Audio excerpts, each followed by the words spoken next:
me now to welcome you all who joined this afternoon to meet with the BBC journalist who has a lot of experience in covering migration. And the Journalism Center was observing the news in the summer and now in autumn of migration situation, which is unprecedented.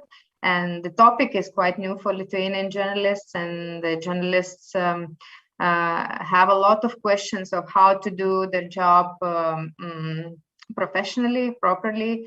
And UK is a country which dealt with migration processes are going back 100 years, and there's a lot of experience already in the media to report on migration already. So I thought that having someone from UK and having someone not just from UK but also from BBC, the public broadcaster, would be very useful for Lithuanian journalists to learn from. So welcome, Stephanie. I will give the floor now to you, and please just tell us how you approach in BBC this topic, and what are the main principles and main techniques that could be useful for Lithuanian journalists to use in their job, especially right now while covering irregular migration from Belarus. Okay, sure. Let me just share my screen here. Now, is everyone seeing this? Okay, you guys seeing it? So yeah, I'd like to keep this informal. So if you have questions, please. Recording in progress. You can maybe put up, there's a little put up your hand button, and Gina can direct me to anyone who wants to ask a question. Because I know I've seen what's in the news, and Gina's been filling me in about the context in Lithuania, but I'm sure you'll get way more out of this if you can direct, your specific concerns to me. So if there's something that you want to chip in with your experience or ask a question, please do just put up your hand. Okay, so I'm the population correspondent for the BBC for the World Service. So I don't cover UK news specifically, but I do cover migration all over the world, population change, and I've reported at different spots in the EU border, at the US-Mexico border, and I was posted in Nigeria for a few years. So I'm very familiar with the dynamics that are causing migration from there. Which is, I think, an interesting perspective. Okay, here's some facts. I think it's really important to recognize that migration, on the whole, usually is a normal, positive experience. It's beneficial for migrants and for the host countries.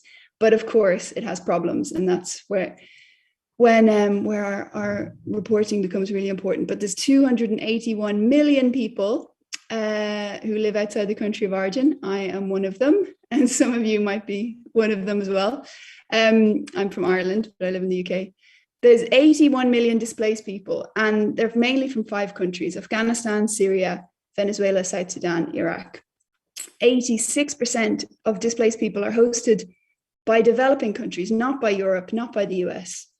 And Turkey has the highest population refugees, 3.7 million, Colombia 1.7 million. So we hear so many issues about migrants in Europe, but actually Europe is hosting so many less than the neighboring countries. So refugees are defined and protected in international law under the Refugee Convention. That's someone unable or unwilling to return to their country of origin owing to a well-founded fear of being persecuted for various reasons. About 26 million officially registered and 80 million potential refugees. And then there's the grayer area of irregular migration, people who aren't refugees but are migrants, possibly will never be recognized as refugees. But they are still, it's important to remember, they still have rights. They are still protected under international human rights framework. They aren't necessarily criminals. though they may be breaking certain rules and certain laws. And the reasons for migration are so complex, and that's really important to remember in reporting, that not every migrant has the same story. They could be from different countries, they could be from the same country, but left for very different reasons. They have been living in a different host country for many years before they make it to where you're going to encounter them in Lithuania. And one of the biggest reasons is poverty, lack of access to work, healthcare, housing, education. Then there's discrimination on ethnicity, on political affiliation because of gender, LGBTQ plus identities. And then there's the more traditional sense, what we think are often described as the more worthy refugees, those displaced by conflict and climate change, things like climate change. But I think it's important to remember that it's not always conflict that people are fleeing, that often they're in very desperate situations for other reasons, most of them, most often economic. And of course, the problems with migration reporting, and you're going to have problems, very specific problems in your context, which we can get to. But in general, even in the UK, which has been experiencing migration for probably over 100 years, and mass migration definitely over the past 30, 40 years, there is still big problems with xenophobia, Islamophobia, racism. There's recently all over Europe a kind of reaction to populist politics, and even politicians on the left being scared of the power of the populist right. And that really affects their own attitude to migrants, migration, immigration, and this scaremongering. You kind of see this, I see this often in reporting about migration, where people say, why are there so many men? And it's some sort of negatively portrayed that there's more men than women. Shouldn't it be the women that are coming from Afghanistan, for example? But I think when you speak to people about why these young men, or the families of young men, about why they're being sent, it makes more sense. This is a dangerous journey, and there's a perception that young men will be able to survive it better than certainly older people or women traveling on their own.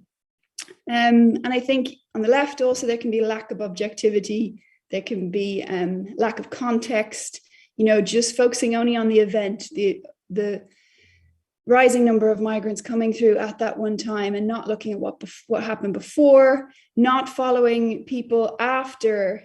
It's a news story now on your border. What about in the next few years? Are journalists going to keep following those people and keep following the story and understanding what happens next? So I think there's a few crucial things that you need, and you probably know this, and I'm sure you have issues accessing it, and maybe we can discuss that. So you have to hear from the voices of people migrating. And I think personally that means you've got to do long interviews, you've got to speak their language, so you need to hire interpreters. You need to, and to get access to them, you can use NGOs. There's lots of NGOs working in migration, and if they're not in Lithuania, you'll find them in other countries in Europe. NGOs can help you with translation often. If you can't afford to hire a translator, the IOM has lots of translators. I've used them before in stories, and they've helped us. You need to be getting in touch with migrants. So you need to be looking on. There's lots of social media groups. There will be social media groups for Iraqis, for example, traveling in Europe, and you can use Google Translate to try and see what they're saying, or again, hire someone to help you. Remember that you have the right to speak to these people, and they have the right to speak to you. They shouldn't be prisoners. They should have phones. Your governments don't have the right to deny you access to them. So you need to keep pushing to speak to these people. In lots of countries, the rules are different in different places, but they should be allowed to get out of camps, or at least you should be allowed to arrange meetings with them. If that's not happening, you really need to push for that to happen, because it's not normal in the EU context for people to be refused, for migrants to be refused access to lawyers or journalists. And you need to go to where they are. So you need to go to these camps and maybe hang around outside, try to speak to people through fences. just try your best to get to them. And as I said, keep challenging the authorities for access. And if everybody's doing it, eventually they will have to cave. You really need accurate statistics, and this means cross-referencing statistics from different agencies. So question what the government's statistics are saying and cross-reference them with what the IOM is saying, what the EU is saying, and make sure you think about how the statistics are being presented. So if they're saying 1,000, we stopped 1,000 migrants crossing the border in the past month, is that 1,000 different people, or is that 100 people trying to cross 10 times? You just need to think about these things and how they're being presented to you. And keep challenging those in positions of power. You need to be questioning local, national, EU officials about their policy, what their policies are and how those policies are being enforced. So there were some issues raised, so it'd be great to hear from you about, these were issues that were raised in the question that Gina asked when you signed up for this lecture. So human rights being viewed as anti-state in Lithuania. It'd be really good to discuss that. So can anyone who mentioned that maybe explain to me what you think the issue is?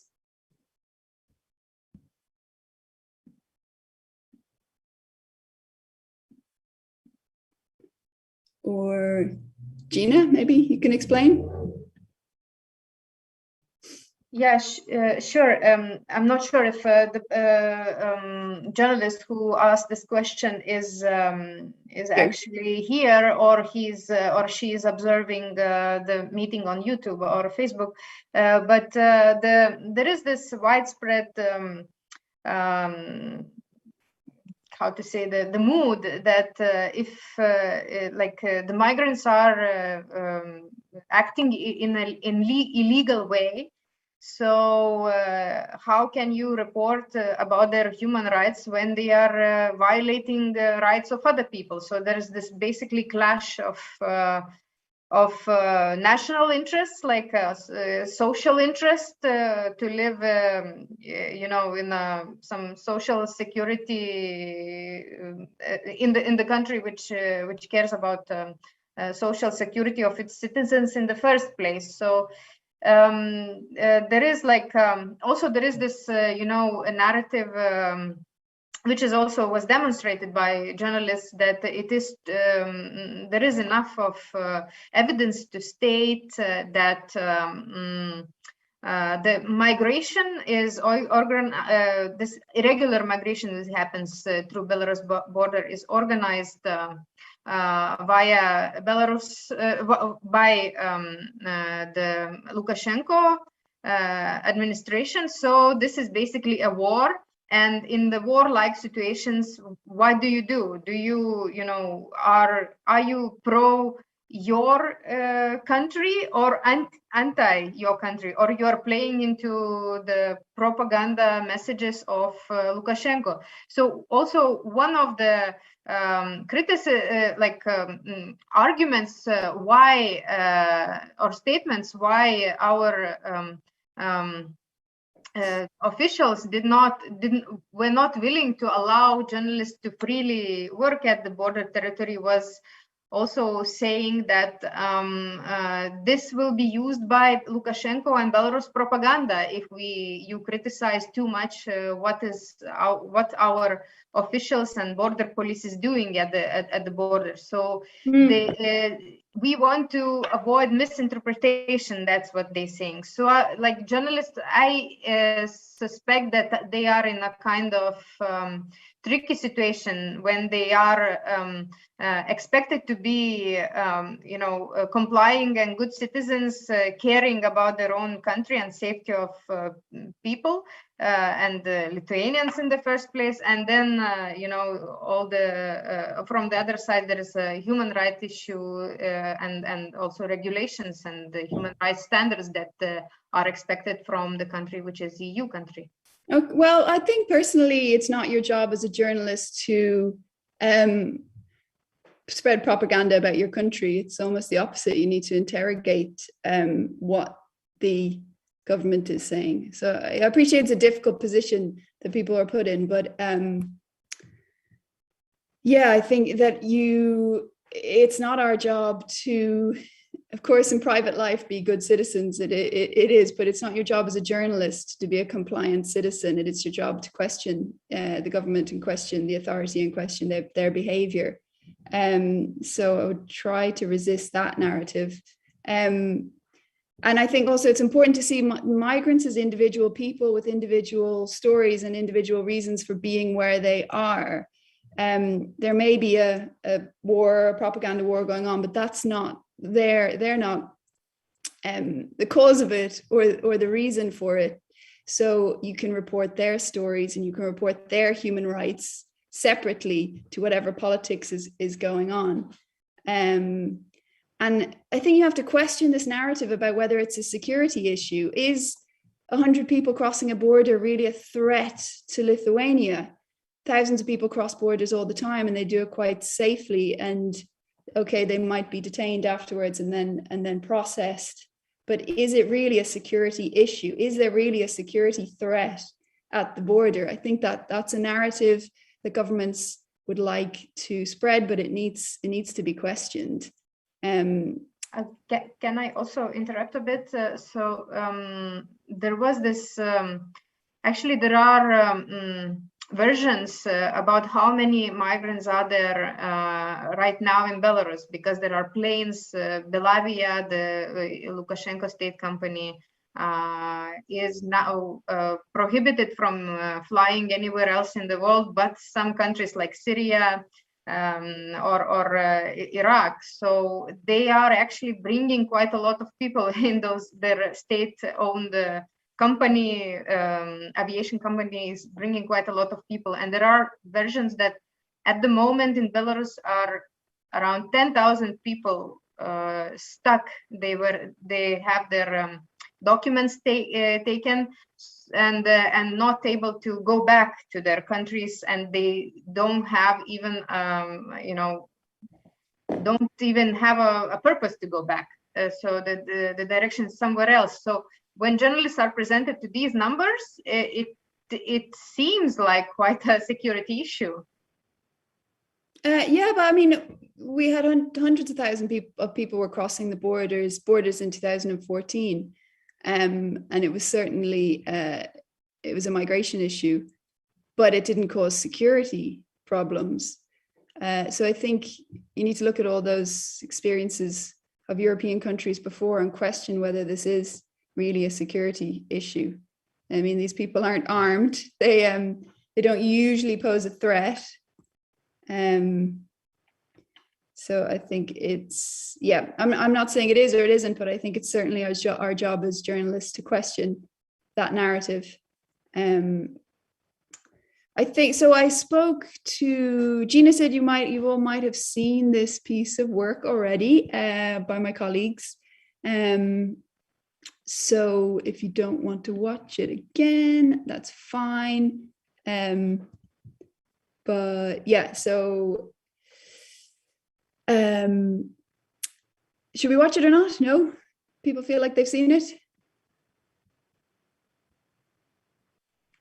Okay, no response. I think we could watch. Watch, yeah, okay. Every day we come into Poland and they send us back. Have your border force been pushing migrants back into Belarus? We don't know how many other deaths, are there in the forest. We know at least 4 migrants have died. The world simply isn't getting to know what's happening there. We've just heard that a group of men, possibly as many as 10 of them, have managed to get across the border. So they've left Belarus. They're now here in Poland. Apparently they're in the woodland around here. We're going to try and find them.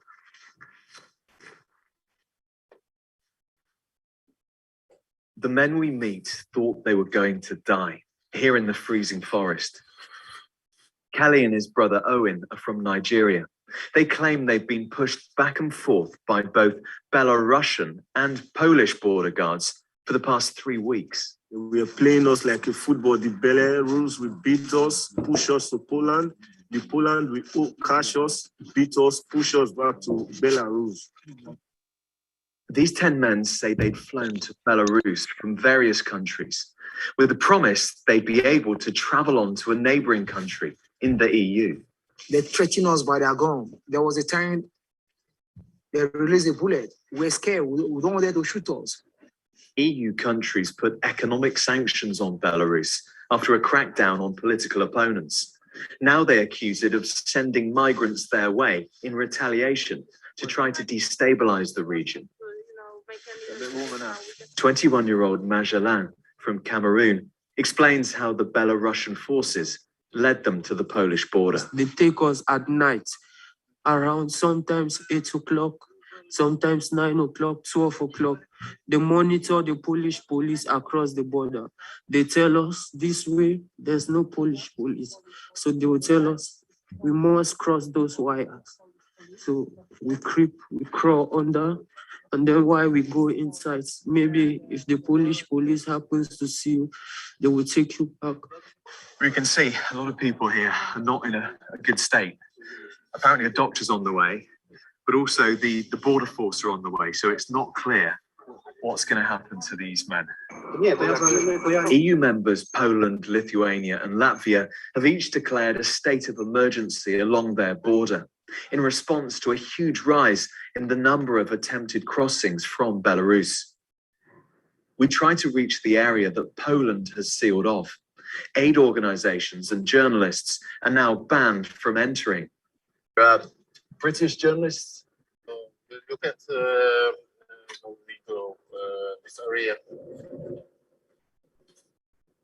Well, it was pretty obvious the border official wasn't going to let us into the restricted area. And human rights groups are really worried about what's happening inside this place. We know at least 4 migrants have died. And the concern is the world simply isn't getting to know what's happening there. This video released by the Belarusian authorities claims to show the body of an Iraqi woman on the border. This man is said to be her husband. 3 other migrants died the same day she did. The Polish parliament has voted that migrants can be pushed back over the border, a tactic illegal. Every day we come into Poland and they send us back. Tactic illegal under international law. Jest to już zorganizowany, można powiedzieć, szturm na granicę polską i my się na pewno nie ugniemy i nie możemy być przedmiotem szantażu. We're back in the forest. Another young man stumbles across the group. Jafar is a 20-year-old from Iraq. He says he hasn't had food or water for 3 days. He's got hypothermia. Activists are trying to find those stranded on the border, feeding and clothing them and helping with asylum claims. We don't know how many other deaths, are there in the forest. Politicians are talking about politics, but what we can see is just people. It's not politics at all. It's just people that need assistance, people that need medical assistance, people that need international protection to not be returned to the country where they face danger.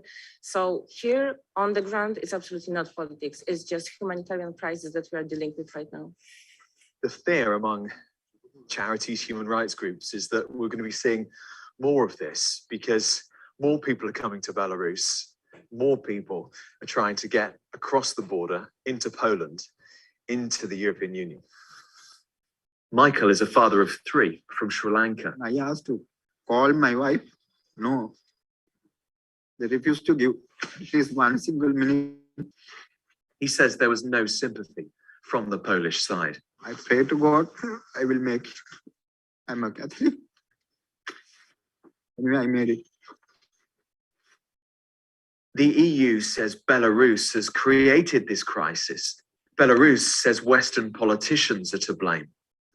If the Belarusian could send me back to my country, fine, yeah, I'll be okay. better I die in my country, but this is my passport. This is my SIM card, so we have no communication. The Polish border guards, assisted by armed troops, begin to clear the area. And so have your border force been pushing migrants back into Belarus? Talk to our press office, he tells us. Magellan, the 21-year-old from Cameroon, is one of 3 men taken to hospital.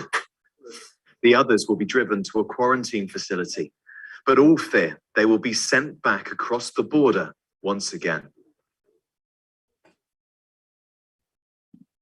Okay. So I spoke to my colleague, Bruno Valpap, who was the producer on that story.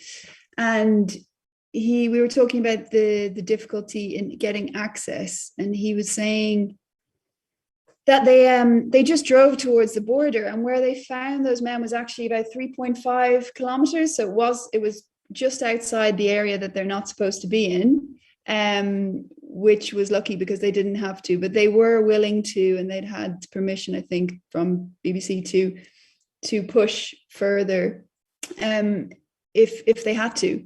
And I think he acknowledged that it's easier for foreign journalists maybe to do this, but that it is our responsibility as media to report this, and that we have to just go there. And if you can't get in, show that you're not being allowed to report, because this is a crackdown, as he put it, a crackdown on media freedom in the EU. And Ursula von der Leyen, just a few weeks ago, had a big speech in the State of the Union of the EU, and she spoke about media freedom.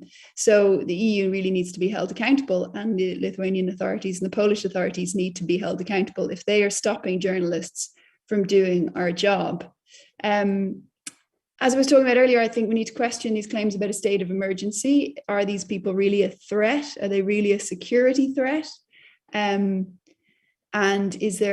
does this type of threat really warrant clampdown on media freedom?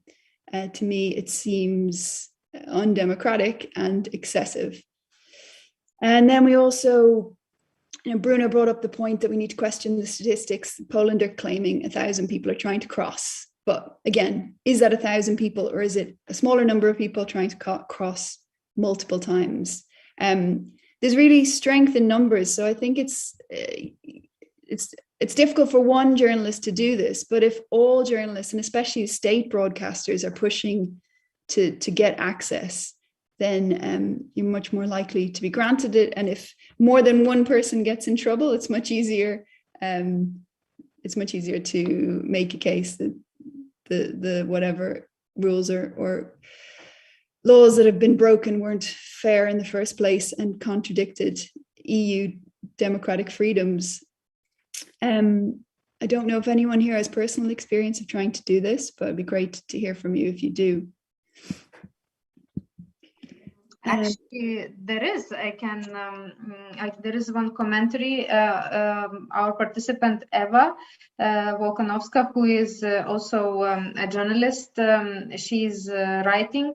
Almost every day, I receive messages from people who are stuck between 2 countries, without food, without water, shoes, warm.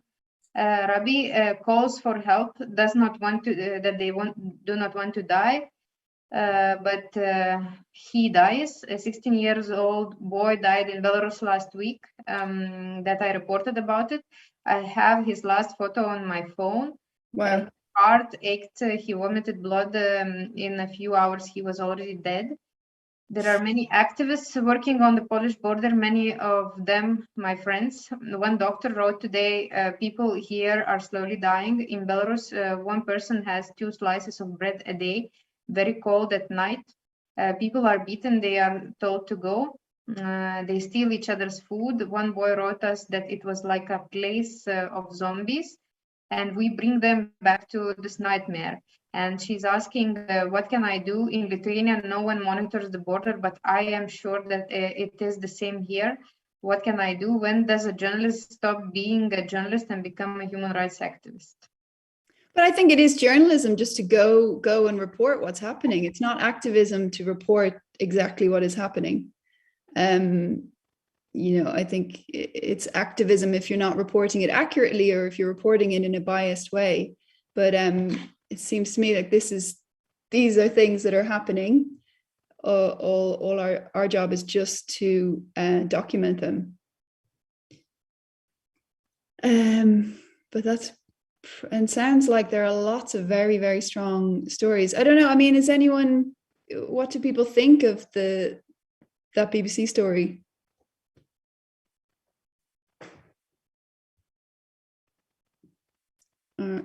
Okay. Yeah, I can, since no one was so fast, but I just remember readings on some commentaries about it, and one of the things that they were said that, oh look, the BBC used the propaganda video from Belarus state television, so they are just playing into Lukashenko's narrative.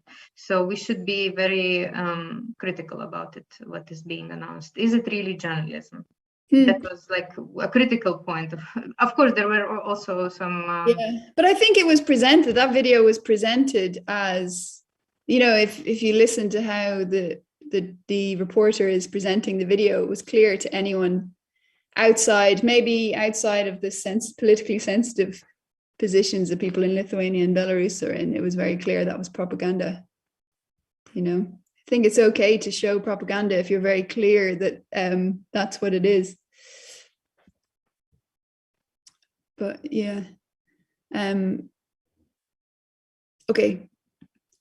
So I'm going to move on to other. Let me just share my screen again. Hold on a sec.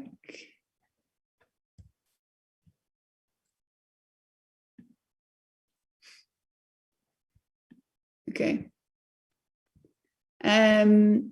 So this is a really good piece of journalism from the US Mexico border that I think people could learn a lot from. I won't play it because it's really long, but it was on This American Life. It's an hour-long piece with various different stories. One, they went to the border and spoke to people. This was during the Trump policy, the Remain in Mexico policy, where Trump was, instead of processing asylum seekers in the US, he was sending them back to Mexico where they would wait for their court dates there. And I actually went to the border myself and did a story on, there was a huge number of kidnappings. There's a lot of gangs operating along that border, and they were kidnapping migrants, hustling them for money, making them call family at home for money before they would be freed. Some migrants we spoke to were kidnapped more than once. And this is a really good piece of work because they spoke to, a reporter met one migrant on the US side of the border, and she kept in touch with him via Facebook. He was worried about getting kidnapped. And when she contacted him a few weeks later, he had been kidnapped. So it was following that one person, that one migrant, through his journey. It just showed, it was a really powerful story about the risks that they were facing. And another reporter in the same story, what they did is she spoke to people in the US who were involved in the immigration system. So immigration officials and judges and caseworkers whose job it was to decide whether these asylum seekers' cases were genuine. And they had been told basically to reject all cases. And some of them had a moral problem with this because they weren't allowed to consider even the most serious cases. They weren't allowed to consider whether these people would really be at risk if they were sent back to Mexico. So that was a really good insight into the system and how it's working. And I think they were whistleblowers essentially, but some of them had left their jobs. So trying to speak to people within the immigration system, guards in camps or caseworkers or officials, I think is a really good way to get the inside story.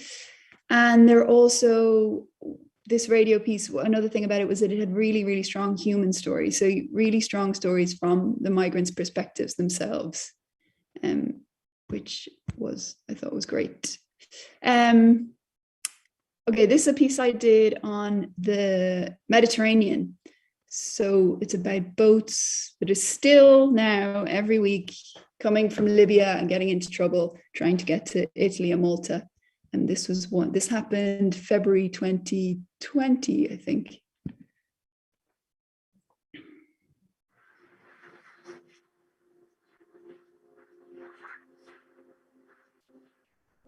We were in Carlos's kitchen. I think it was about 3 o'clock, but it had been quite a busy night. Hello. Hello. Hello. Can you hear me? I can remember his voice quite clearly. He was quite. At the beginning he sounded quite calm. I'm good. I'm good. How are you? They're coming from a boat. Yeah, we are fine. We are fine. We are migrants. We are migrants. Please, we are in danger. Okay. We are in the middle of the sea.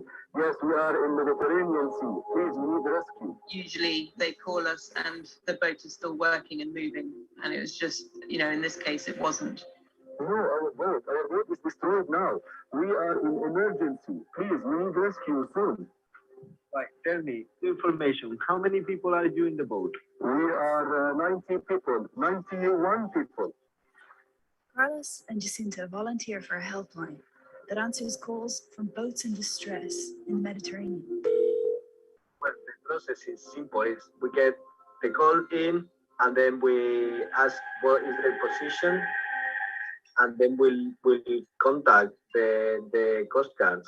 That is our role. We don't do anything else. But that night, those that were supposed to coordinate a rescue weren't answering. The boat was in Libyan waters. They tried 6 different numbers for the Libyan Coast Guard, but there was no answer. Then they called the Rescue Coordination Center in Rome.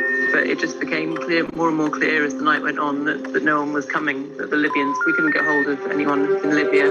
And we copied in the Maltese and the Italians into the emails that we'd sent, but we weren't getting any response really from anyone. And I remember Jacinta and I looking at each other like, when realizing, these people are going to die.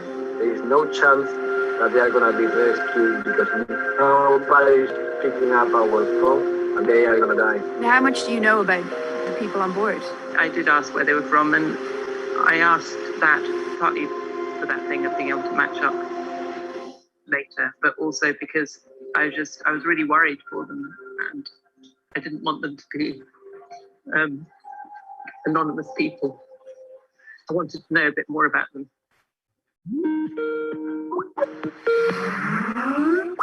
My sisters, not only my sisters, and I have my uncle's son, my aunt's son.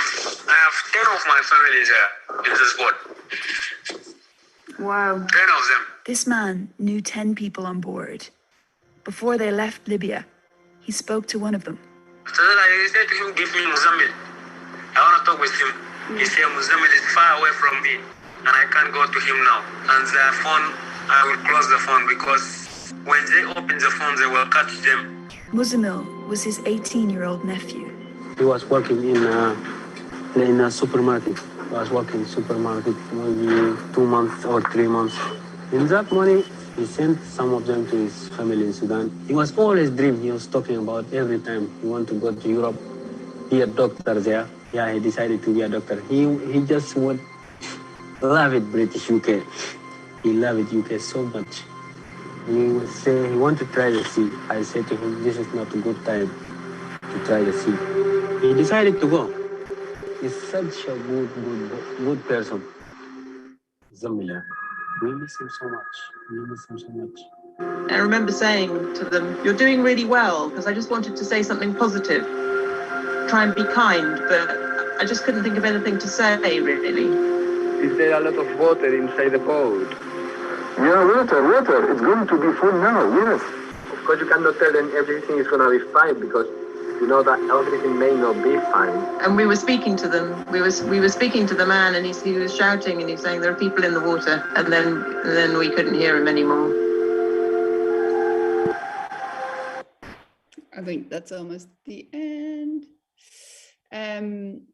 Yeah. So, sorry, let me just get away from that. The thing I think that was important for me with that story was to try and put a human face on all of these people that were just disappearing in the Mediterranean, because it just becomes, often with these migrant stories, it becomes more about numbers than people and human stories. And I think, I guess, well, these people had died, unfortunately, but at least you have the chance in Lithuania to kind of speak to people and hear their stories. Oh, also we had to do animation because we, you know, we didn't have any, there was no way of getting footage of what had happened. We just had the audio. So we animated it. Right, let me, hold on one second. Can I ask one question? When you are talking about the human stories, and how do you verify it? There's another, what was mentioned in the questions of journalists, how do you verify a migrant story? Because they are coming from far away. There are suspicions that maybe they're not from the country they are saying they are, and all those things. So that is one of the reasons some journalists are very cautious before telling the story, because they are not sure how to, you know, verify the story. Yeah, I think there's lots of ways. I mean, in that case, the guy, so I got the contact of the uncle who told us his nephew's story from Alarm Phone, who are a useful NGO. Actually, I'm not sure. They do a little bit of work on the Eastern EU border, but a lot in the Mediterranean. They gave me the contact. Then he was from a place in Sudan where I have colleagues from the BBC Arabic service, and they were able to talk to him and ask lots of questions about where they were from. Also, I asked him a lot about where he was in Libya and was able to kind of fact check that with colleagues who'd worked in Libya and who are from Libya. So there's lots of ways to, you know, IOM in different places can help you. If you're not sure about details of someone's story, they can help put you in touch with people from those countries if you want to check out details and see if they make sense. And what else? You can ask people if they have any photos of their journey, or if they have anything on their phones, if they have phones anymore, of where they're from. It's like any story, you know, how do you fact check any story? I think it's crucial to realize that it's, you know, you have those links to other countries, and NGOs or bodies like the IOM can help you with links either along the route that they've come from or in the country of origin. Also, I think it's really important to hire translators, so you really know that you're getting, you know, you're getting the story properly, because a lot can get lost in translation, especially if you're struggling through their English is their second language. It's also your second language. And also one more question. You were saying that it's very important to have like be in contact with the volunteers working in the camps or NGOs. At least in Lithuania, some of the volunteers are prohibited from talking to media if they want to work in those camps. So have you ever faced this kind of restrictions for volunteers to communicate with the media? And if yes, how did you work around it? Not necessarily volunteers who work in camps, but often, you know, we often have to speak to people who are anonymous for various reasons. So, you know, you can anonymize those sources, just make sure that you speak to more than one. If they are willing to speak to you and you can protect their identity, they're worried about losing their right to work in the camp. But I also think that needs to be interrogated, and it needs to be challenged by journalists, because why are these volunteers being prohibited from talking about what's happening in camps? That's not, it seems very undemocratic, and obviously they're trying to hide something. And your government shouldn't be doing that. I think that again, strength in numbers, journalists need to challenge it, and they need to maybe do it together, or and the volunteers need to challenge that too. And if you are being prevented from reporting, you need to report that you're being prevented from reporting. I think that was one of the strong things in the Poland video, that they showed just how they're being stopped in an EU country from accessing from somewhere they need to go to report a story. So that's the fact that you're being prevented, the fact that volunteers are being silenced, that is all part of the story.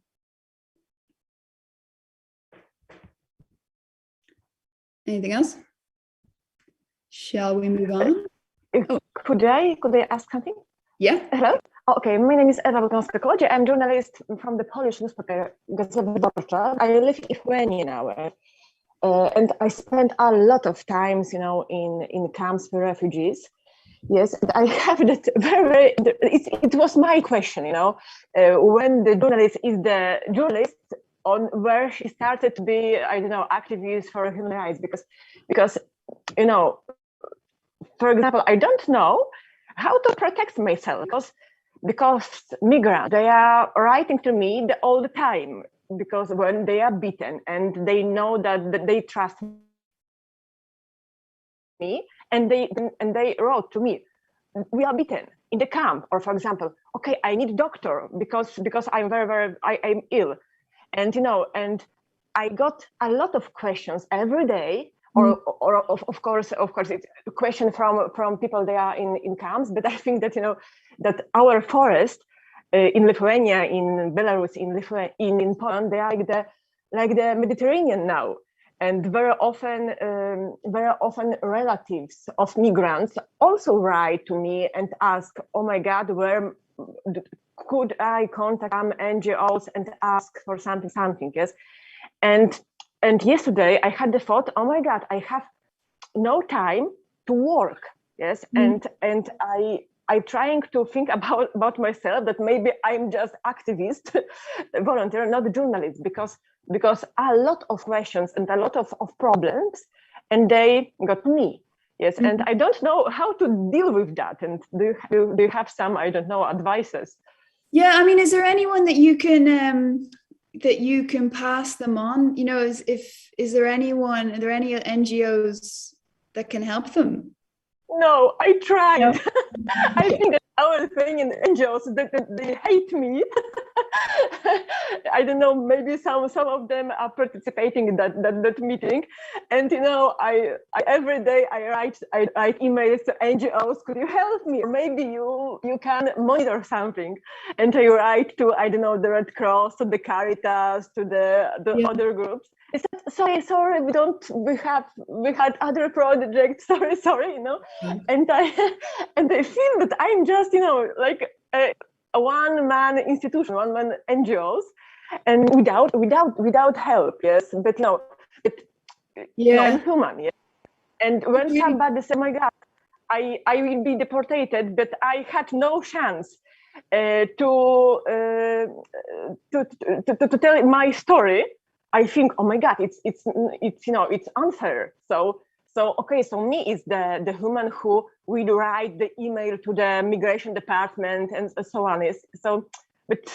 And I'm in now it's for me, it's difficult now. Yeah, that's a really difficult position. I mean, it isn't your job. I guess at a certain point you're going to have to say, I can't help you, but then you have to decide at what point you're comfortable saying that. I don't know, it's tricky. I've definitely been in positions when I was in Nigeria anyway, I would get a lot of people asking for help all the time. And at a certain point you have to just say, I can't help you anymore. But it's really difficult when there's no one else that can help them either. So I don't know. Okay, it's so difficult, yes. Well, you'd have to maybe try and be a bit heartless, but it protects yourself at some point. Yes, I started to switch my telephone off in the night. Okay, so there are some more questions. Would you like to take them now? Yeah, sure.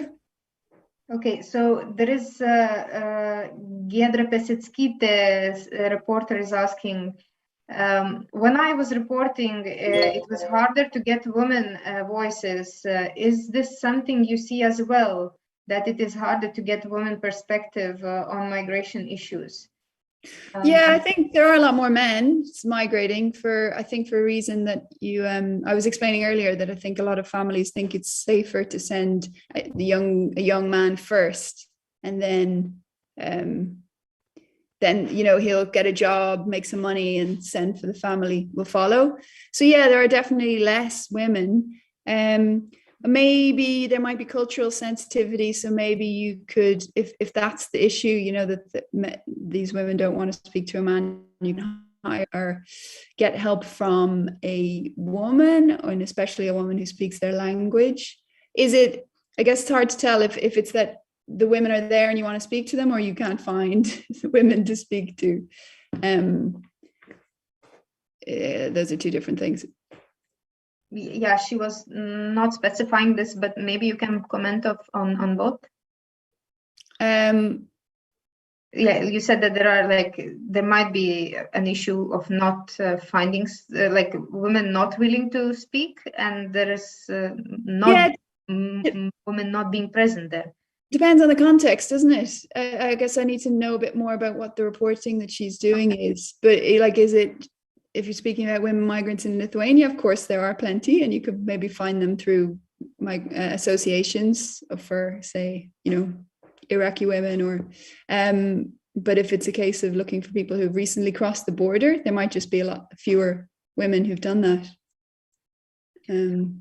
Okay, maybe she will specify then, and I will continue with her question further. 4,000 migrants that entered Lithuania is a very diverse group coming from different countries and for different reasons. And it is hard to represent all of them in one article.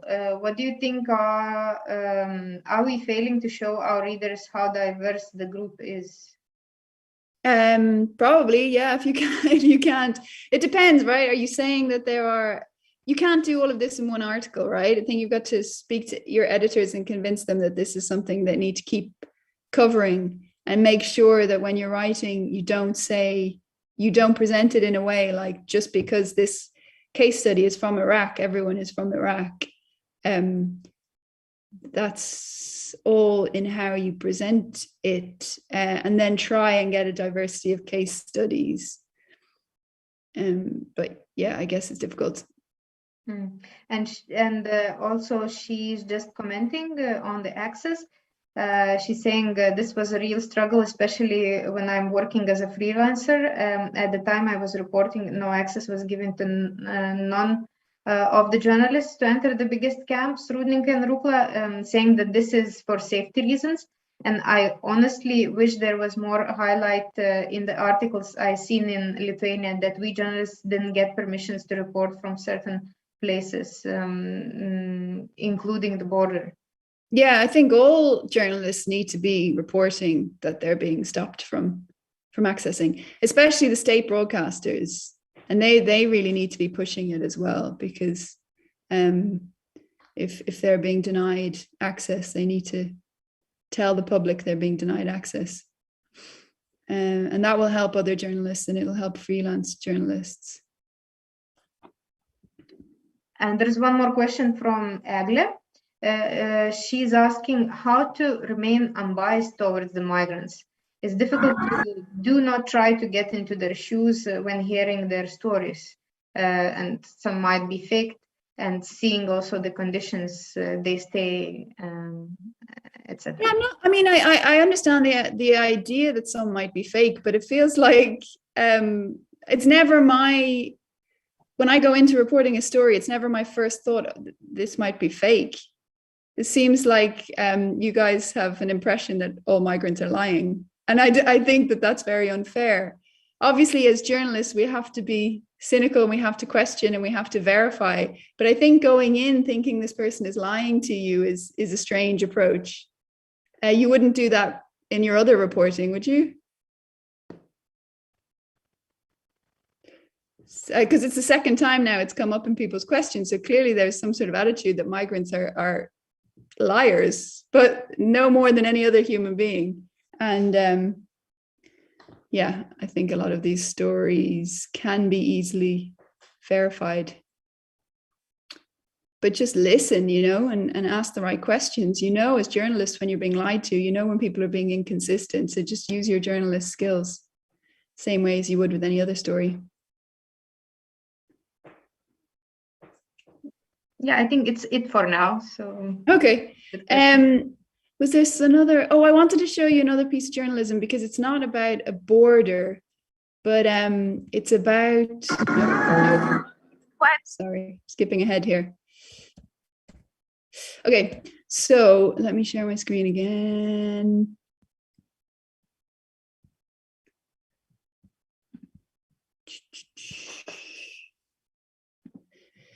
This, I don't know if you're familiar with this story. It was in the UK media and it was very big over the past few years. And it was about, it's called the Windrush scandal. In about 2017, this reporter, Amelia Gentleman, she got heard from an NGO, a small NGO in the UK, that this older woman, who's a grandmother, who had been in the UK for 40 years, possibly more, was about to be deported back to Jamaica, I think, where she hadn't been since she was a child. And she reported this story and then realized that this was happening to so many people, and it became a huge scandal. These people came to the UK in the 60s, 70s. They had the right to come at the time, but then they never maintain their paperwork. Some of them didn't have passports just because they didn't travel very much. And when the UK made its attitude to immigration much stricter in the hostile environment, these people, because they couldn't prove that they had the right to live in the UK, were denied healthcare. Some of them lost their jobs. People were deported, and this became a huge scandal. And this reporter, she stuck with the story, and she found so many of these people and so many of these testimonies and awful things that had happened. One guy had cancer, was having cancer treatment, and then his treatment was suspended because he couldn't prove that he had the right to live in the UK, even though he'd lived here most of his life. So this is an immigration scandal that's happening in the country to people who had lived here for decades. And this is a really good example of staying with the story, not just focusing on something when it's creating noise at a border, but looking at the lives of immigrants in the country, how they're being treated, and the kind of bias there can be against people. And this was basically an administrative error. The government had made a mistake, and people were being deported, separated from their families and deported to countries they hadn't been to in 50 years. So these people tend not to have a voice, tend not to have much political power or agency. And so it's really important to just talk to immigrants within Lithuania, for example, and find out what kind of discrimination or pressures they're under from the government. I thought that was an excellent piece of reporting. And I think I might be, hold on. I'm not going to watch that one. Yeah, okay. I was just going to talk about a few different sources. I think I've mentioned these things before. So for Migrant Voices, there's a lot of social media groups for people who are both traveling and people who are in countries already. And they're often in the languages they're often by country. So you'd be like Iraqis in Lithuania, or Iraqis in Serbia, or Afghanis. So you can find these on Facebook. There's quite a lot of groups. You can use Google Translate to just see what people are talking about. You can talk to journalists or NGOs in the country of origin or countries en route. So I'm sure some of you have tried to speak to people in Belarus, and then obviously I guess Nigeria was one country that was mentioned in the Poland border story. It's possible to speak to journalists and NGOs there. And then lawyers, migrant advocacy groups like Alarm Phone that I mentioned, and NGOs. If there's not many in Lithuania, you can certainly find, clearly there's some groups in Poland and other countries along the eastern border of the EU who've been dealing with this. People inside the system, you spoke about volunteers. It'd be great to try and get them to speak to you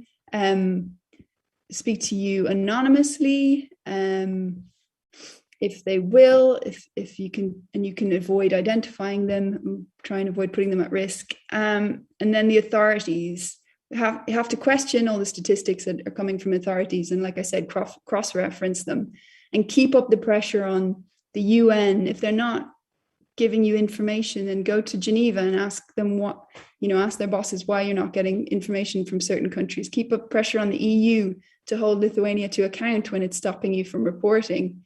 And yeah, as I said, social media, not only for contacting migrants themselves, but you can often, I did a story with migrants who were traveling from Morocco all the way through Serbia up through to Germany, in various different routes from Morocco up to the EU. And we found they were posting videos on YouTube, and underneath the videos, we found traffickers sending messages with their phone number saying, if you want to get to Europe, contact me. And we were able to talk to them. So you can find all sorts of interesting stuff on social media when it comes to migrants and migration routes. And that's it. Hopefully right on time. Any other questions? Yes, actually there is a question from Daiva. She's asking, are there any considerations to keep in mind when publishing people's names and faces? Have there been cases when speaking to the media has put migrants or their families in trouble? And she's also saying that photographers have published loads of close-ups of people who are still waiting for their papers, and I'm not even sure they always got people's consent. Yeah, I mean, the golden rule is get people's consent where you can, and then when you don't have it, you have to make judgment. Yeah, there are risks, definitely, and clearly there's risks. If these people are then, say, people in Poland are then sent back to Belarus, that they might be persecuted there. I think you've got to. It's a consideration, individual consideration each time. What are the risks that they won't get their papers? I don't think the EU governments will necessarily discriminate against someone because they appeared on media, but it's definitely something to consider. I know when we were in Mexico, for example, we hid the identities of people there because the cartels might, if they heard them speaking about being mistreated by the cartels, then they might be in danger. You could have a similar situation maybe with the Belarusian authorities. I'm not sure. These are conversations I think you have to discuss with editors. It's very specific to the person's experience.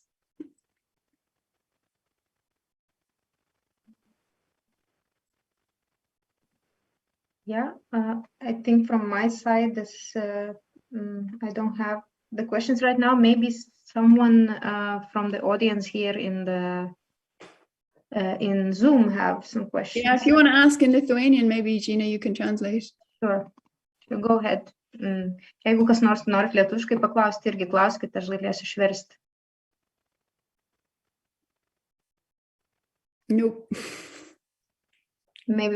Probably a lot of things to think and consider. It would be great to talk to you afterwards about, I was just thinking of other organizations that might be able to help in other parts of Europe. So it'd be good to be in touch. Yes, I will be very grateful for that. And if there's anything else, I think Gina can share my email address. Should I just put it in the chat anyway? Yeah, that would be nice.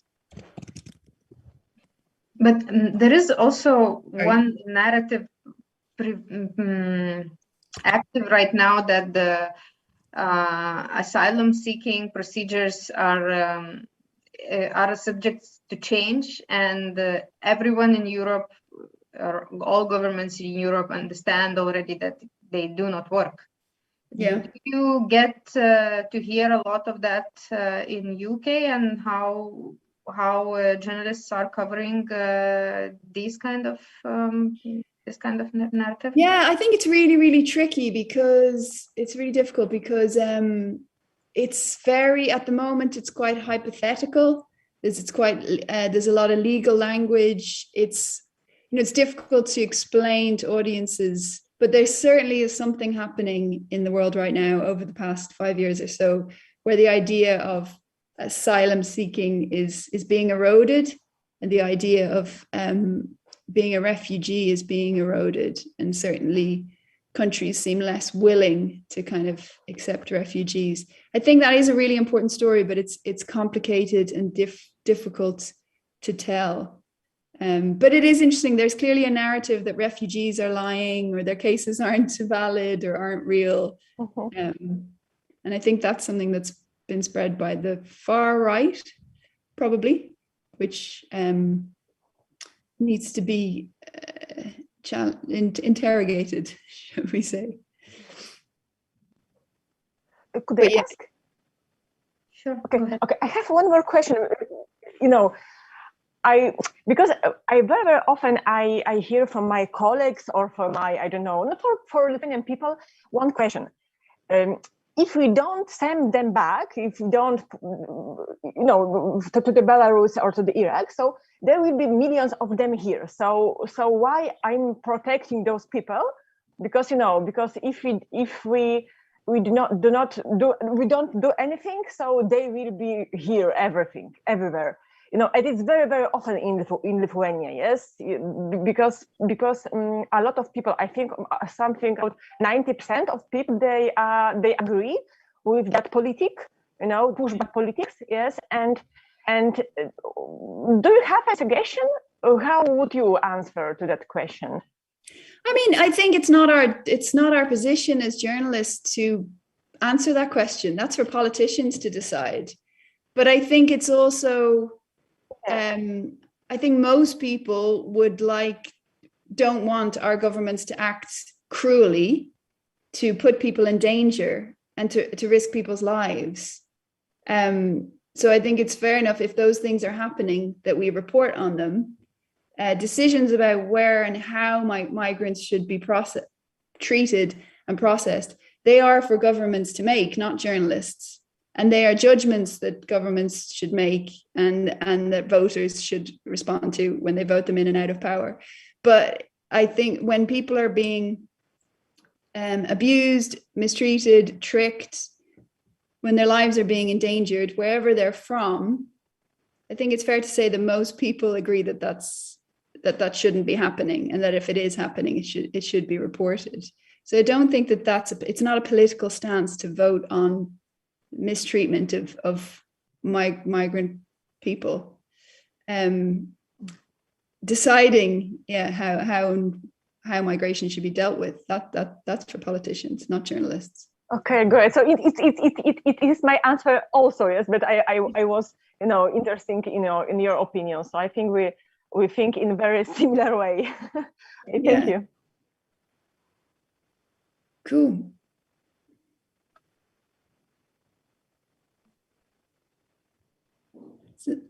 Is that it? I have one question. Have you ever faced the situation where the authorities were denying you information, and what did you do about it on migration or on some migrant story, or just or saying the absolutely opposite thing? So how do you it's a second addition to the question, but basically denying and then I had the situation with the story in the Mediterranean where so there's 3 different search and rescue kind of operations involved there, right? You've got Libya, which are not that functional, then Malta and Italy. And I had a situation where the Maltese authorities just weren't answering. The Italian authorities didn't give any information. I spoke to Frontex, the EU, and they were a bit more helpful. But again, I didn't get that much information from them. So in that case, I just reported that they weren't telling us anything. And all we had to go from, so we had what happened from the perspective of alarm phone, and we had what happened from the perspective of the uncle of the who's 17, the boy who died. So and he knew various people. He knew a lot of people on that boat. So I would have liked to get the official side as well, but because they weren't giving it to us, what can you do? All you can do is say they won't give you the information. But you know, you appeal if the if the local authorities aren't telling you, the national authorities aren't telling you, you know, appeal to the EU then, and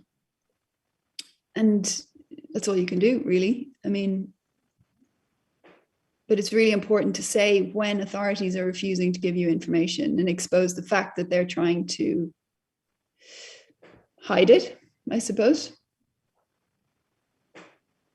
There was a story about 5 Afghanis in Lithuania. Lithuanian authorities were saying that they are not in Lithuania, like that they are not in the territory of Lithuania. And the Afghanis and their lawyer, they apparently hired a lawyer, was saying that they are in Lithuania. So there was like, at the same time, you are getting two very different There was a good piece, actually. I don't know if we have time, but I was going to show you a piece by my colleague where he about pushbacks in the Greece-Turkey sea border. And what they did was they got from the metadata in the phones of the migrants they took videos of the authorities pushing them back violently in boats. And from the metadata of the phones, they could approximate the location. So in that, you know, there's really interesting things you can do where, you know, opens this kind of, what do they call these kind of journalism, where they do a lot with verifying from photos, from audio, from video, where things had happened. And I wonder if in that situation, if those people had any photos on their phone that could be geo-tracked to the location. Actually, that was which helped to prove them that they were actually in Lithuania, because the lawyer, when she met to sign an agreement, the contract with them to represent them in the European Court of Human Rights, she showed her phone location that they met with clients in that on Lithuanian side, not outside. She was able to prove. Yes, she was able to prove them. Yeah. And I think also there's really clever stuff that if, you know, say you're talking to a migrant and they're saying I'm in Lithuania and the authorities saying they're not in Lithuania, can they ask them to take photos and send it to you, and you can, you know, you can geolocate those pictures. Yeah. But there's lots of different ways you can do that. That's just kind of one thought. So how long does it take to you know, verify and report a story? Can you start in the morning and finish by the news time or not? Depends on the story, doesn't it? No, usually that kind of story, probably not. Yeah. Let me check for more questions.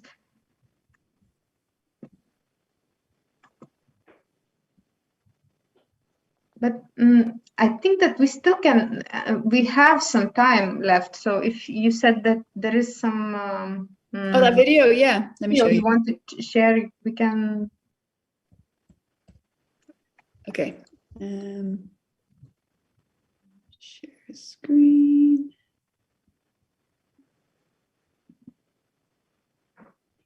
It's quite aggressive how this operation takes place. Et faites bien aussi de quoi payer l'impunité. Vous les révélez, si vous venez la prochaine fois, on va vous tuer, on va vous killer. These acts are dangerous and they put the people to a much graver risk than they already are.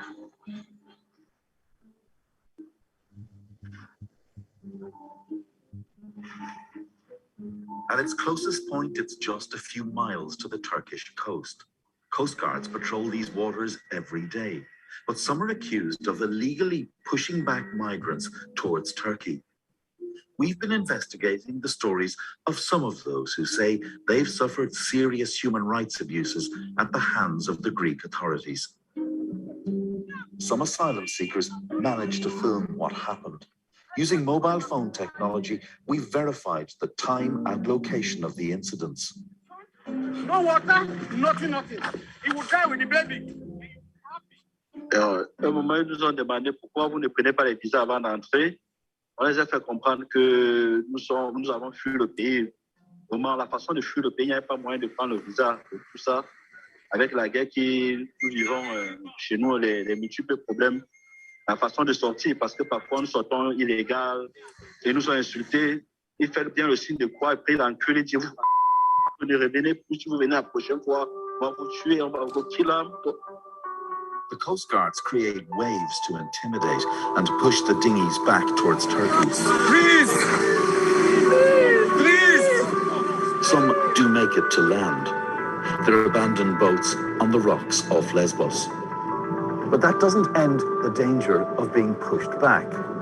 We've heard evidence of people who've gotten ashore and been discovered by the Greek authorities, only to be taken back out to sea and pushed in the direction of Turkey without any due process. Najma is Syrian and fled with her 2 children, one of them a boy aged 12. شالوه من حضني بطريقة غريبة جدا، يعني كأنه هذا الولد معتقل وهو نايم، شحط من حضني وزتوه على البلم. قامت خلت اجره كان وقع بقلب البحر. انا صحت، لما صحت قام صار يعيط علي، ليش عم تصيحي؟ قلت له ابني بده يوقع بالبحر وما بدك كان تصيح. بدنا خلص انتم ما بتفهموا انا رح ادخل على بلدكم، بس مو بهالطريقة. Greece already hosts around 120,000 refugees, but campaigners say it's breaking international law, forcing others back. All of these are international obligations that have to be kept by Greece. But also it's EU law that is violated, because the right to asylum, to seek asylum, is also in the EU chapter of fundamental rights.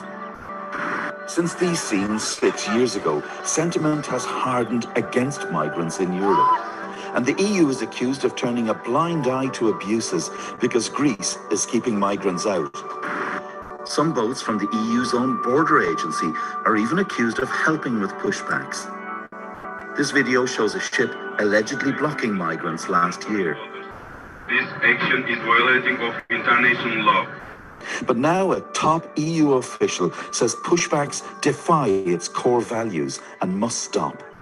I think these are violations of our fundamental European values. And when we are protecting our borders, we are protecting our values. And it could not be a contradiction between that. Why are we proud of being European? Why is European Union a place where a lot of people would like to live? It's because of our values, because of that we are defending fundamental rights. And that's why we can't see violations of fundamental rights going on without having a proper response to that. But the Greek government has rejected the EU Commissioner's remarks. Allegations affecting Greece are clearly unfounded, rely on footage or testimonials provided from the country of departure. Numerous cases have been investigated, including by the European Union, and reports have found no evidence of any breach of EU fundamental rights. Greece has always denied pushbacks are taking place, even with graphic footage like this of shots being fired into the water near a migrant boat. But that policy of denial may not be enough if the EU is serious about ending the abuses on its borders.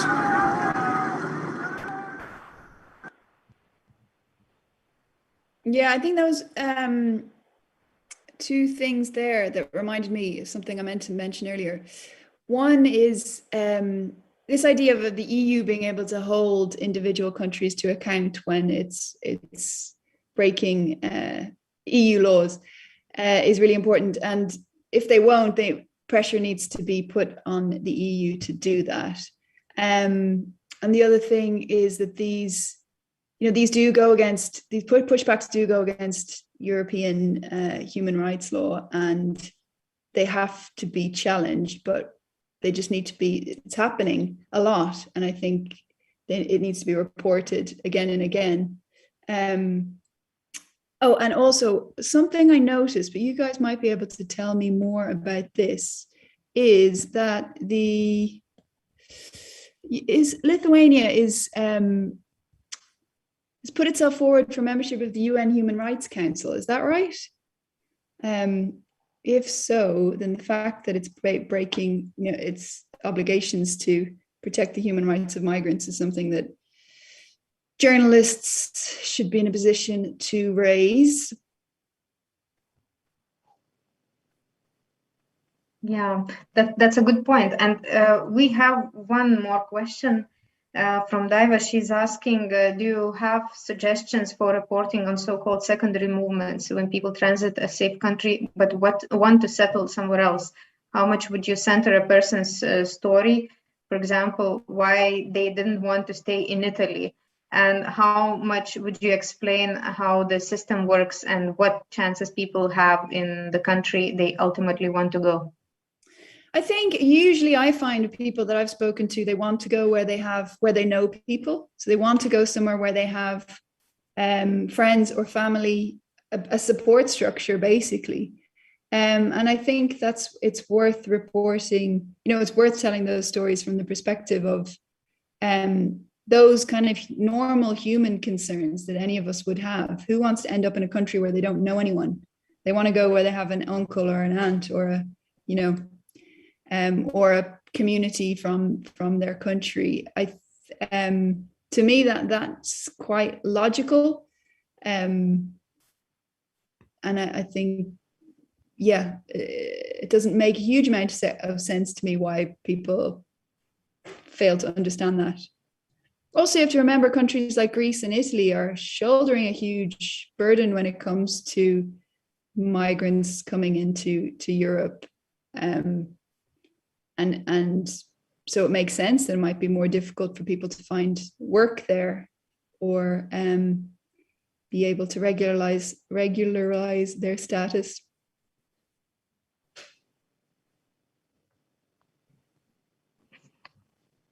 So many questions were raised and you answered many too, Stephanie. And is there anyone else here? This is your last chance to ask.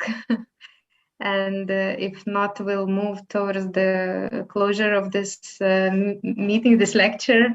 Don't think so.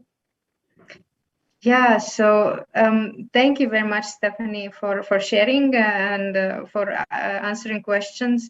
And thanks for sharing your email address. I hope people who would want to ask something else or something personally don't want to raise their question in public could also reach out to you. So yeah, I want to thank everyone, and we would love to get your feedback about this event and maybe also some other topics that are important for you to learn about during the journalism breakfast event, which is like this. And thank you everyone for participating, and see you soon in other events of ours. Journalism Center. Thank you, Stephanie, again. Thank you. Thank you. Thanks for all your questions. Thank you so much. Bye. Bye.